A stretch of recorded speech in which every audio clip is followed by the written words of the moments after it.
Hare Krishna, tudo bem pessoal? Estamos de volta com mais um Clube do Dharma, segundo episódio da nossa série de Fundamentos do Vedanta. O tema de hoje é Quem é Deus segundo o Vedanta? Então, sem mais delongas, vamos nessa, vamos começar a falar desse tema.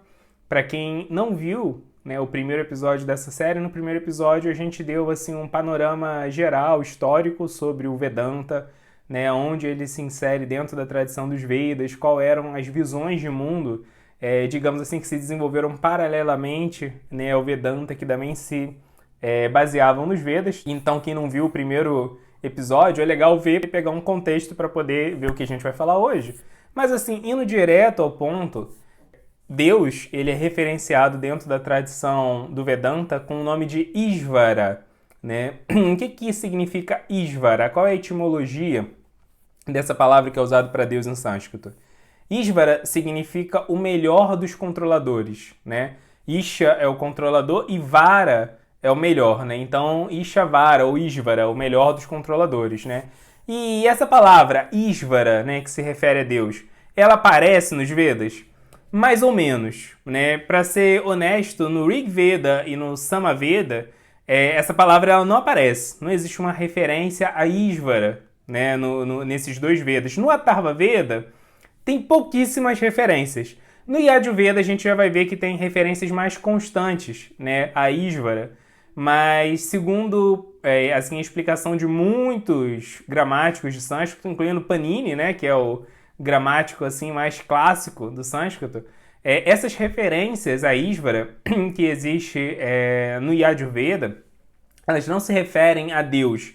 Ishvara está sendo normalmente usado não para se referir a uma divindade, mas uma pessoa muito poderosa que tem um poder, assim, digamos, político ou algum outro tipo de poder sobre outras pessoas, Então, esse Ishvara, esse grande controlador, é um controlador num sentido mais humano, num sentido mais terreno, Então, Ishvara, a gente vai ver que essa palavra ela é usada muito para se referenciar a Deus, mas nas tradições que se desenvolveram a partir dos Vedas, Naqueles Saddarshans, ou seja, naquelas escolas de pensamento que surgiram a partir dos Vedas, que a gente já falou lá no primeiro episódio, Então, assim, das 6 escolas, 2 delas não se preocupam muito em discutir sobre Deus, que é o Sankhya e o Mimamsa. Elas são escolas não teístas, Não necessariamente ateístas, mas não teístas, no sentido de não se preocuparem em debater tanto esse tema, quase mais um agnosticismo, O Mimamsa tem algumas linhas que são, sim, fortemente ateístas, Mas, de uma forma geral, o Sankhya e o Mimamsa, eles são ali mais agnósticos em relação à existência de Deus ou sobre uma possível relação da alma com Deus, Aí o Yoga já vai falar mais sobre Ishvara, ou seja, vai falar mais sobre esse controlador supremo, sobre Deus, Inclusive, um dos preceitos centrais do Yoga, que a gente vai encontrar no Yoga Sutra, é Ishvara Pranidhana, que alguém tem que, assim, se render a Deus, Agora, o ponto é que Deus, dentro do Yoga, não é concebido como nós normalmente pensamos em Deus, Deus, dentro da tradição do Yoga, é mais, assim, uma espécie de auxílio psicológico, Tanto que a gente vai ver muitas prescrições dentro do yoga tradicional, inclusive por Patanjali, que um yogi ele tem que se devotar ao seu Ishta Devata, Ou seja, o que é o Ishta Devata? A sua deidade particular, Ou seja, aquela divindade que te inspira, você se devota a ela, Então, assim, a gente vê que não existe uma teologia sólida, robusta dentro do yoga, para a gente poder ter uma compreensão clara, assertiva sobre Deus. O que o yoga vai fazer é basicamente falar, olha, se devota a essa divindade que te inspira, Então, assim, você tem todo um panteão de deuses dentro, ali da literatura védica. Você pode ir lá e meditar naquele, assim, que te agrada mais, Aquele que te comove de uma forma especial, Então, nesse sentido, o Ishvara ele é referido dentro da tradição do yoga, Sem uma teologia para poder amparar assim a nossa concepção sobre Deus, No Nyaya, né? O Nyaya é a escola que vai se preocupar mais com lógica, né? Com epistemologia, você tentar validar se um conhecimento ele é verdadeiro ou não. Então, no Nyaya acontece uma coisa muito particular. No começo da escola Nyaya, a gente vai ver que os primeiros pensadores da escola Nyaya que vão tentar pensar a respeito de Deus, pensar a respeito de Ísvara, normalmente eles vão falar sobre Ísvara com uma conotação pejorativa, né? Eles vão falar que a maior parte das provas lógicas que nós podemos, né, inferir, elas são contrárias à existência de um ser supremo, de um controlador supremo. Então, o consenso assim do Nyaya primitivo é que não existe Deus, não existe esse Ísvara. Mas a gente vai ver que, historicamente, conforme o Nyaya vai se desenvolvendo, existe uma mudança no consenso. A maior parte dos pensadores, dos intelectuais da escola do Nyaya falam não. A maior parte das provas lógicas que existem, elas apontam sim para a existência de um Senhor Supremo. Inclusive o fato do mundo ser um mundo ordenado, um mundo inteligível, o fato da gente poder olhar para esse mundo, ver padrões, interpretar o que está acontecendo na realidade, né? O fato da nossa vida ser coordenado assim, por ciclos de desenvolvimento, tudo isso aponta para a existência de um Deus, né? Então é muito interessante que o Nyaya começa como uma escola ateísta, mas acaba depois se transformando numa escola teísta. E o Vaisheshika, né? O Vaisheshika é a escola atomista, né? Que tenta usar os Vedas para entender basicamente assim a composição do mundo, né? Então o que acontece? A escola Vaisheshika acredita em um mundo eterno, né? E assim digamos assim, igual no Nyaya, o consenso primeiro do Vaisheshika, assim, o Vaisheshika primitivo, ele era contrário à existência de um Deus. Porque se o mundo é eterno, o mundo não precisa de um Criador. O mundo sempre existiu e sempre vai existir e não precisa de ninguém. Não precisa de uma inteligência superior, não precisa de um ser pessoal, de um controlador supremo para que esse mundo exista. Ele existe pela sua própria natureza, pela sua própria constituição. O mundo ele é auto-manifesto e eterno. Mas depois, à medida que a escola do Vaisheshika vai assim, se refinando, evoluindo, existe uma mudança nesse consenso e a escola do Vaisheshika vai começar a falar que não, olha, se a gente parar para poder analisar o mundo, e até se a gente parar para analisar os Vedas e entender assim, as entrelinhas dos Vedas, sim, parece que existe um Ísvara, assim, parece que tem um Senhor Supremo. Só que a escola do Vaisheshika não pensa em Deus também como a gente costuma pensar. Para a escola do Vaisheshika, Deus ele é mais como o Deus ocioso do deísmo, né? O deísmo é um tipo de religiosidade que se desenvolveu principalmente na Europa do século XVII, né? Que acredita que existe um Deus e que Deus cria o mundo, e Deus cria o mundo com determinadas leis naturais, e depois disso Deus fica ocioso, Deus não precisa mais intervir no funcionamento do mundo, porque o mundo é como se fosse uma máquina perfeita que funciona de forma autônoma. Né? Não existe a necessidade de um Deus ficar intervindo na história, operando milagres, se comunicando com os seres humanos, fazendo revelações sagradas. Não existe por quê? Porque o mundo já é perfeito e o mundo faz o que ele deveria fazer e Deus, uma vez que ele cria o mundo, ele se retira da sua criação. Né? Então, para a escola Vaisheshika, sim, existe um Ísvara que criou esse mundo, mas ele não fica intervindo no mundo, e para a escola Vaisheshika, apesar de existir um Deus, para eles o que interessa mesmo é o mundo. Né? Dito esse panorama geral, qual é a diferença desse pensamento, dessas escolas, né, que se basearam nos Vedas também, para o Vedanta? Né? Bem, o Vedanta vai partir do pressuposto de que nós não podemos, pelo nosso próprio esforço, conhecermos Deus. Por quê? Porque Deus, né, se existe um Deus, esse Deus ele é infinito. Se existe um Deus, ele é todo completo. Né? E nós somos seres finitos. Então, a nossa inteligência ela vai ser sempre limitada, ela não vai conseguir abarcar o infinito, né, o todo completo. Então, a única forma da gente conseguir entender Deus é através de uma revelação que o próprio Deus resolva fazer pra gente. Né? Então, a escola do Vedanta ela vai se basear no Shabda, ou seja, na revelação sagrada para poder entender Deus. Né? E de onde vem essa revelação sagrada? Né? Essa revelação sagrada ela vem dos grandes sábios que se conectaram a Deus, né? Tiveram uma espécie de transe místico, amoroso, viveram uma vida dedicados a Deus e por causa disso, eles vivem em um estágio de comunhão com Deus e por causa disso eles podem, né, descrever Deus porque Deus se revelou para eles. Né? E o principal sábio da tradição do Vedanta, né, que é assim, segundo a tradição, o compilador, ele e seus discípulos são os compiladores das principais escrituras do Vedanta, é Vyasadeva. Né? Vyasadeva, ele, segundo a tradição, ele é acreditado como tendo sido o autor, né, o editor do processo de compilação dos Vedas, do Vedanta, dos grandes épicos da Índia, né, como, por exemplo, Mahabharata. Então, Vyasadeva e seus discípulos e a escola que se desenvolve ao redor dele compilam as três categorias de escritura que são aquelas que vão conter essa revelação sobre Ísvara, sobre Deus, e que vai ser a base do conhecimento teológico do Vedanta, né, que é chamado de Prasthanatrayi, as três escrituras ali que têm autoridade para falar sobre Deus, né, que são as Upanishads, que são o Vedanta Sutra e que é a Bhagavad Gita, né? Então, o que acontece? O que essas escrituras falam sobre Deus? Bem, as Upanishads, quando elas vão falar sobre Ísvara, as Upanishads elas usam um tipo de descrição teológica que é mais um conhecimento negativo sobre Deus, né? Na maior parte das vezes, as Upanishads vão usar uma técnica assim, narrativa chamada neti-neti. Esse termo em sânscrito significa não é isso e não é aquilo, né? Por quê? Porque as Upanishads, em vez de chegarem e falarem diretamente o que Deus é, o que as Upanishads normalmente vão fazer é falar o que Deus não é, né? Deus não é um ser invejoso, né? Deus não é um ser que tem sentimentos mundanos como nós temos. Deus, ele não é limitado, né, por todas as barreiras que limitam a nossa existência dentro desse mundo. E por aí vai. Então as Upanishads, elas estão mais assim preocupadas em mostrar o que Deus não é. Por quê?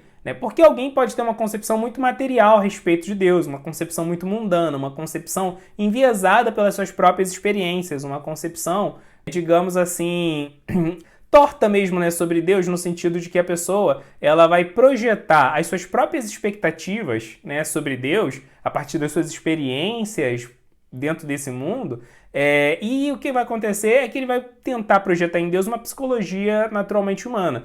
Deus ele é o ser mais poderoso, se ele é o Ísvara, se ele é o controlador supremo. O que esse controlador supremo vai fazer? Se eu tivesse controle supremo sobre tudo, o que eu faria?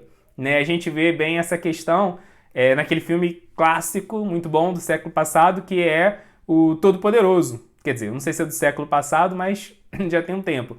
Esse filme com o Jim Carrey, ele mostra bem isso, né? O personagem lá, que era o Bruce, ele queria ser Deus, né? E assim, não queria ser Deus, mas ele queria ter poder de controlar a sua vida porque ele acha que ele administraria muito bem sua vida, né? Melhor do que um possível Deus estaria administrando, né? E quando ele se confronta com Deus e Deus fala, tudo bem, vai lá, você tem o poder de administrar a sua vida, o que ele basicamente faz é usar esse poder para administrar, para poder ter ganhos fáceis para ele mesmo, né? Dar vazão assim para suas necessidades egocêntricas. Então, o que acontece é que se alguém pensa em um controlador supremo, num senhor supremo, normalmente a gente vai pensar num ser muito poderoso que usa esse poder da forma que a gente usaria se nós fôssemos Deus, né? Se nós fôssemos poderosos. Então, as Upanishads elas tentam assim remover esse tipo de preconceito, né, de preconcepção assim, que a gente tem sobre o que seria um Senhor Supremo, né? Bem, o Vedanta Sutra, quando ele vai falar sobre Ísvara, quando ele vai falar sobre Deus, quando ele vai falar sobre um ser supremo, assim, o Vedanta Sutra ele é bem neutro. O Vedanta Sutra ele não está preocupado em desenvolver necessariamente uma teologia que vai definir as características de Deus. O ser supremo, né, a verdade absoluta, é chamada no Vedanta Sutra de Brahman, né? Brahman, em sânscrito, significa aquilo que sempre se expande, né? Aquilo que está em constante expansão, né? Então, a verdade, assim, que abarca tudo, a fonte de tudo, né? Assim, a existência infinita, absoluta, primordial, né? Completa. Então, o que é dito sobre esse Brahman é que o Atma, ou seja, o eu, as almas, os seres individuais, têm a capacidade de entrar em comunhão com esse Brahman, né? Isso vai ser principalmente dito de forma bem detalhada no 3º capítulo do Vedanta Sutra. Agora, quem é esse Brahman? Né? Brahman ele é só uma energia, Brahman ele é uma pessoa, né? O ser supremo ele é uma pessoa. Quando a gente fala que Deus ele é Ísvara, o controle supremo, significa que ele é uma pessoa? Bem, o Vedanta Sutra não vai entrar nesse nível de detalhe. Tanto que a gente vai ver que tem autores, né, assim, que escrevem comentários sobre o Vedanta Sutra, né, grandes sábios na tradição do Vedanta, que vão ter diferentes interpretações sobre o que o Vedanta é, né? Então o Vedanta Sutra, ele vai estar mais preocupado em ensinar como que nós, seres limitados, podemos estabelecer um contato com esse Brahman do que propriamente definir esse Brahman, né? Então, beleza, a gente já viu que as Upanishads falam quem Deus não é. O Vedanta Sutra foca em falar como a gente pode se conectar com Deus. Agora, o que eu posso fazer para saber quem de fato Deus é? Onde que eu vou encontrar uma teologia precisa, robusta, bem definida, bem trabalhada sobre Deus, né? E aí entra a última escritura dos Pratanatraya, a Bhagavad Gita. A Bhagavad Gita, sim, vai dar uma teologia bem definida pra gente, né? Principalmente a Bhagavad Gita, ela vai fazer 7 afirmações teológicas muito sérias, muito profundas, né, que vão definir a imagem de Deus dentro do Vedanta. Então, se a gente quer entender quem Deus é segundo o Vedanta, a principal escritura para a gente fazer isso é a Bhagavad Gita, né? A própria Bhagavad Gita, o nome Bhagavad Gita, Gita significa canção. E Bhagavad é uma referência a Bhagavan, né? Bhagavan é a pessoa que é plena de opulências, né? Ou seja, uma referência a Deus. Bhagavad Gita seria como uma espécie de canção ou poema entoado, né, falado pelo próprio Deus. Ou seja, a Bhagavad Gita, a gente vai ver Deus falando sobre si mesmo, né? A Bhagavad Gita, ela é uma conversa entre Krishna e Arjuna. Arjuna, ele é um guerreiro, né, que está diante assim, de um campo de batalha, na iminência de entrar numa guerra, e ele está confuso, né, sobre assim, qual é o dever dele, se ele deve lutar, participar dessa batalha ou não, né? Ele está tentando entender qual é o melhor modelo ético para ele seguir, e no fundo tudo isso é reflexo de uma crise existencial profunda pelo qual ele está passando. E o amigo dele, Krishna, vai assim sanar essa angústia que ele está experimentando, falando para ele o conhecimento transcendental, falando para ele Shabda, falando para ele a revelação. Ué, por que Krishna pode falar revelação para Arjuna? Por que Krishna pode revelar conhecimento transcendental para Arjuna? A gente vai ver, o texto da Bhagavad Gita vai mostrar que Krishna, ele na verdade é o próprio Bhagavan, ou seja, ele é a própria pessoa suprema. Ele é o próprio Ishvara, o controlador supremo, que se fez presente na Terra, que estava intervindo na história, né? Ele veio para a Terra para cumprir uma série de propósitos, entre eles, justamente falar a Bhagavad Gita, iluminar o guerreiro Arjuna e iluminar, assim, gerações de leitores ao longo dos milênios, né, dessa literatura que é a Bhagavad Gita. Bem, e o que a Bhagavad Gita vai falar sobre Deus, né? O que a teologia da Bhagavad Gita, né, apresenta? Bem, primeiro ponto é que Deus é uma pessoa, né? Deus se fez presente em pessoa nesse mundo, e Krishna vai explicando ao longo da Bhagavad Gita que, em última análise, Deus, ele é um ser pessoal. Isso significa que ele tem sentimentos, isso significa que ele tem desejos, significa que ele tem emoções, significa que ele tem expectativas, que ele tem preferências. Então Deus é uma pessoa. Mas ele é uma pessoa sem as limitações do que a gente está acostumado a serem aplicadas no conceito pessoa, né? Por exemplo, nós somos pessoas, mas a gente ocupa um lugar definido no tempo e espaço, né? A gente não consegue estar em 2, 3 lugares ao mesmo tempo, né?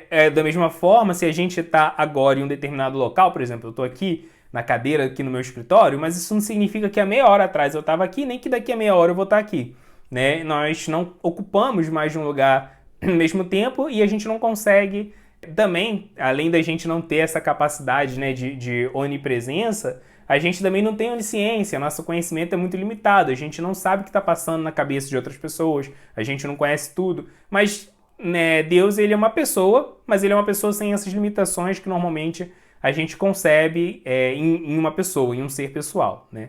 Então a Bhagavad Gita inteira vai mostrar essa personalidade de Deus, né? É o próprio Deus em pessoa falando sobre si mesmo, né? Bem, o segundo tipo de declaração que a gente vai encontrar na Bhagavad Gita sobre Deus é que Deus, ele é uma pessoa que vem para validar o Dharma, né? Isso principalmente vai estar presente no capítulo 3 e no capítulo 5 da Bhagavad Gita. Então o Dharma, ele é um dos grandes temas dos Vedas, né? E que também vai aparecer nas Upanishads, no Vedanta Sutra, né? E aí Krishna vai mostrar que, na verdade, a fonte do Dharma é ele mesmo, né? Porque o Dharma é basicamente quando a gente age de acordo com o nosso dever, quando a gente cumpre assim, o nosso papel social de uma forma ética, a se harmonizar com as leis que mantêm esse mundo em coesão, que sustentam esse mundo. Agora, é muito comum que a gente se encontre na vida diante de paradoxos morais, né? Situações onde a gente simplesmente não vai conseguir determinar qual é a melhor ação que a gente pode tomar, porque todas as opções de ação possíveis, elas parecem serem, assim, problemáticas, né? Então, tem situações muito ambíguas na nossa vida que só a nossa capacidade de discernimento não dá conta de encontrar uma solução plenamente adequada, né? Então, Krishna vai mostrar para Arjuna, porque Arjuna estava diante de um desses becos sem saída da vida, que o Dharma nada mais é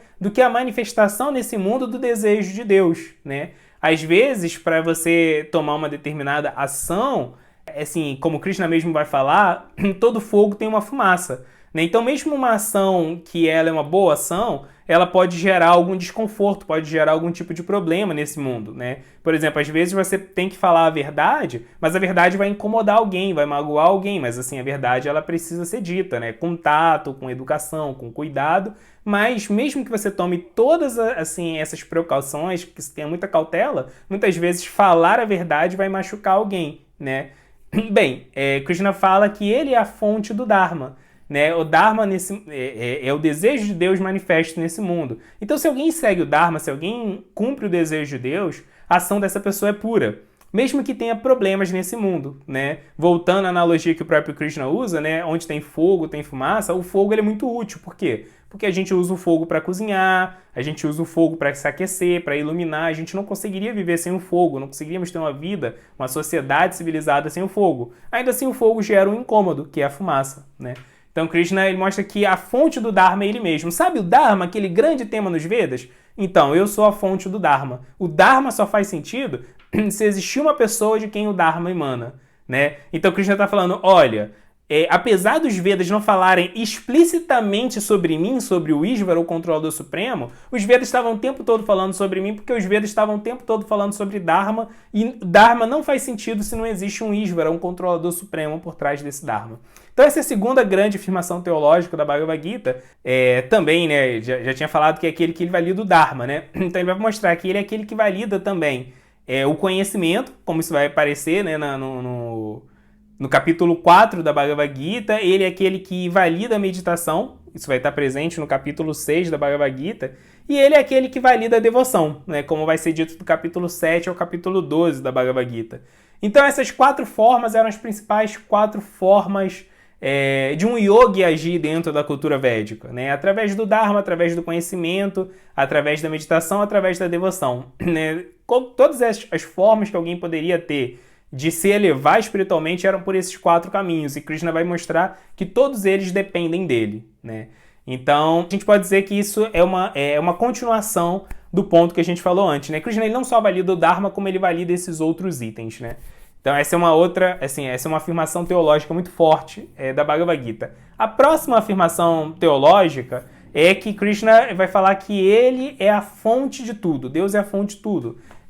Inclusive do Brahman. Lembra do Brahman que fala lá no Vedanta Sutra? Ele fala ele é a fonte de tudo. Krishna ele vai falar no verso 8 do capítulo 10 da Bhagavad Gita, Aham sarvasya prabhavo natam sarvam pravatante. Né? Ou seja, ele vai falar que ele é a fonte de tudo, dos mundos materiais, dos mundos espirituais. Então, assim, não existe nada que não repouse em Krishna, nada que não venha de Krishna.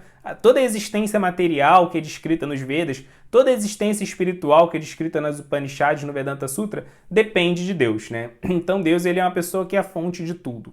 A quarta grande afirmação teológica que tem na Bhagavad Gita é que Krishna fala que ele é o restaurador do Dharma, ou seja, ele não só é aquele que valida o Dharma, ele não só é a fonte do Dharma, como ele é aquele que vem restaurar o Dharma. E Krishna vai falar isso no capítulo 4, do primeiro verso ao 9º verso. Na verdade, ele vai ter uma conversa com Arjuna, onde ele vai falar que ele já inclusive ensinou o Dharma para o Deus do Sol. E a Arjuna vai falar, como isso é possível, Krishna? Você tem basicamente mais ou menos a minha idade, como que você ensinou o Dharma para o Deus do Sol? E é nesse momento que Krishna revela que ele é um avatara, né? O que significa avatara? Aquele que desce. Ou seja, Deus, não só ele é um ser transcendental, que é a fonte de tudo, né? O controlador supremo, mas ele vem periodicamente nesse mundo, ele intervém na história, e ele vem como um avatara né, aquele que desce para esse mundo, mas sem se contaminar com as contradições, com o karma desse mundo. E quando ele vem nesse mundo, ele vem para restaurar o Dharma, né? E Krishna, quando vem nesse mundo, ele vem em múltiplas formas, ele vem em formas humanas, animais, né, as mais diversas formas que a gente pode imaginar, porque basicamente, segundo a teologia do Vedanta, não só o ser humano foi feito à imagem e semelhança de Deus, mas toda a existência foi feita à imagem e semelhança de Deus. Então Deus tem múltiplas formas divinas, né, que vão ser descritas em um outro tipo de literatura chamada Puranas, né? A palavra Purana significa antigo, então Puranas são como crônicas, contos dos tempos antigos, né, que incluem as narrações de como Deus veio nesse mundo como avatar, né? Então Deus vem nesse mundo para restaurar o Dharma. Isso aí é a quarta grande afirmação teológica da Bhagavad Gita. A quinta grande afirmação teológica é que Deus, né, Ishvara, ele é a fonte da salvação, né? Da nossa salvação depende de Deus, porque a nossa capacidade de ser ético, de ser moral, de ser disciplinado, de ser sábio, é sempre limitada, né?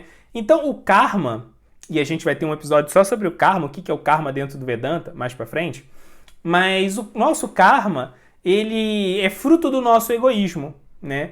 Então, mesmo que a gente tente agir de forma totalmente boa, a gente não vai conseguir, porque nós temos vieses egoístas no nosso comportamento. O próprio Krishna, inclusive, vai falar isso no capítulo 3 da Bhagavad Gita.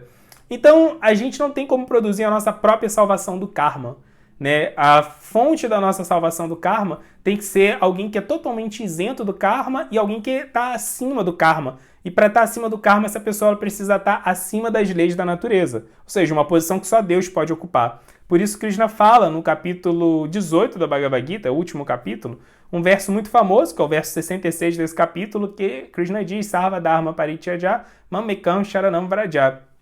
Aham Tuan Sava Papibyo Mokshashyami Mashuchaha. Ou seja, ele fala: se renda a mim, não temas, né? Abandone, assim, a ideia de que outros dharmas, ou seja, que outros tipos de ações podem te proteger do karma, porque não podem, porque a sua capacidade de seguir o dharma é limitada. A sua capacidade de ser um ótimo profissional, de ser um ótimo cidadão, de ser uma ótima mãe, um ótimo pai, de ser alguém sábio, alguém tolerante, é limitada, né? Então, você não tem capacidade de se proteger totalmente do karma. Mas Krishna fala: não tem, mas se renda a mim, porque se você fizer isso, eu vou te proteger do karma, porque eu sim sou ilimitado e eu sou a fonte do reino material de onde emana o karma, né? Então, Krishna, ele é o Salvador Supremo, né? A sexta declaração teológica, assim, muito precisa que a Bhagavad Gita vai dar é que Krishna está além dos seres falíveis e dos seres infalíveis, né? Então esse é um tema muito abordado nas Upanishads, no Vedanta Sutra, que agora, nesse momento, né, as almas que estão habitando o mundo material são almas condicionadas, né? E como almas condicionadas, a gente entende que são almas que estão sendo influenciadas, né, pela matéria, e por causa disso tem a tendência a cometer erros, a se equivocar, a enganar outras pessoas, né? E o que acontece é que nós não temos a capacidade de nos salvarmos, né? Como a gente falou no item anterior, não temos a capacidade de termos compreensão completa da realidade, justamente por causa dessa influência que a gente recebe desse mundo, né? Somos seres falíveis enquanto existimos nesse mundo da matéria. Porém, as Upanishads, o Vedanta Sutra vão falar que nós podemos sim, através de uma prática espiritual adequada, atingirmos um plano de existência onde nós nos tornamos infalíveis, né? E é o que acontece? Quando alguém lê esses textos, a gente pode entender que, bem, se eu posso me tornar infalível, eu posso me tornar Deus, né? Tanto que existe uma interpretação do Vedanta que vai falar que, sim, de fato, nós somos Deus e nós podemos, assim, regressar ao nosso estado divino original, né? Mas na Bhagavad Gita, Krishna vai descartar essa ideia. Krishna vai falar que não. Mesmo que a gente se torne infalível, mesmo que a gente se torne uma alma totalmente espiritualizada, mesmo que a gente se torne uma pessoa totalmente liberada da influência do reino material, do karma, ainda assim nós somos menores que Deus, né? E Krishna vai falar isso no capítulo 15 da Bhagavad Gita, né? No capítulo 15, no verso 16, Krishna vai repetir essa afirmação das Upanishads, que existem Ksharas e Aksharas, né? Seres que são falíveis e seres que são infalíveis nesse mundo, né? Que são aqueles que estão presos ainda ao mundo material e aqueles que estão livres do mundo material. Mas Krishna vai falar logo no verso da sequência, o verso 17, né, ele vai falar Uttama Purushastvanya Paramatmeti Udaritaha, né? Ou seja, ele vai falar que ele é a pessoa suprema que está além de ambos. Ele está além do falível e ele está além do infalível, né? Ou seja, ele fala que ele é superior, mesmo uma alma totalmente liberada, mesmo uma alma que já não sofre mais a influência desse mundo. Nós nunca vamos ser iguais a Deus. Mesmo no nosso estágio liberado, mesmo no nosso estágio totalmente espiritualizado, nós ainda somos subordinados a Deus. Deus continua sendo o ser supremo, o Senhor adorável, né? Essa relação é preservada entre as almas e Deus, mesmo quando as almas se encontram no estágio liberado. E por fim, a sétima grande declaração teológica que é feita na Bhagavad Gita é que Krishna, que Deus, ele não é só o Ishvara, o controlador supremo, mas ele também é o Bhakta Vatsalya, ou seja, ele é aquele que está sempre pronto para reciprocar, né, de forma amorosa, de forma amistosa com os seus devotos. Então não é só que ele é o Senhor Supremo e nós devemos obediência a ele, porque basicamente ele é todo-poderoso e nós somos todo limitados. Não, mais do que isso, Deus nos ama, né? Nos ama completamente e ele está desejoso de se engajar numa relação amorosa com a gente, né? Então, mais do que apenas ter obediência a Deus, nós devemos desejar amar a Deus da mesma forma que Deus nos ama.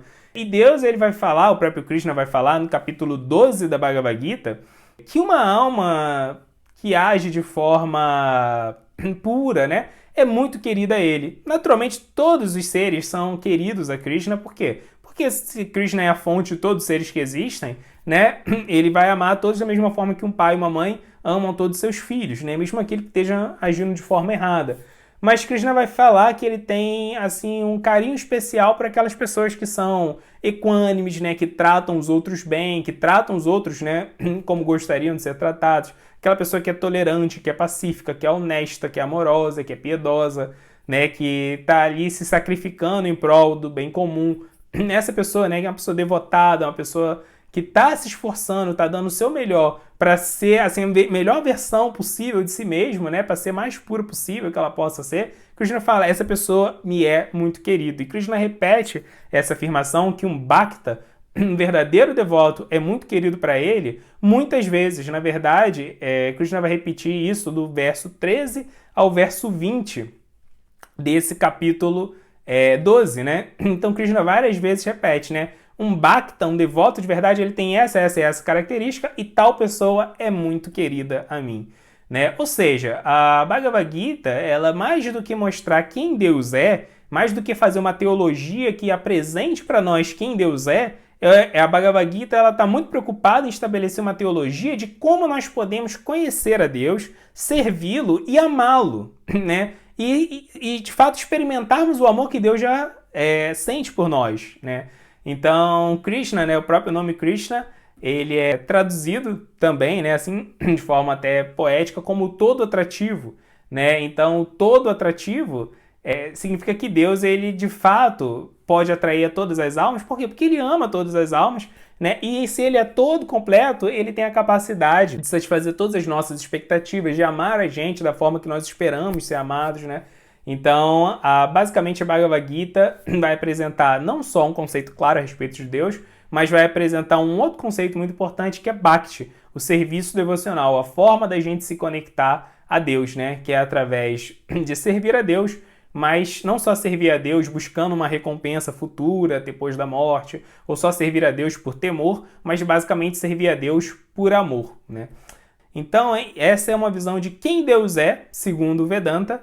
No próximo episódio dessa série do Vedanta, a gente vai ver o que é a alma, segundo o Vedanta. Então não perca também, para quem está conhecendo a gente agora, a gente também tem lives, todo domingo a gente tem live, 8 da noite, tanto no YouTube, nesse canal do YouTube, quanto no Instagram. Atualmente a gente está estudando o Sri Upanishad, que é um das Upanishads que a gente cita nessa série, né? Então não percam as lives que nós estamos fazendo sobre o Sri Upanishad e todo o outro material que a gente também tem aqui no canal. Se você gostou desse vídeo e ainda não está inscrito no canal, aproveita aí e se inscreva.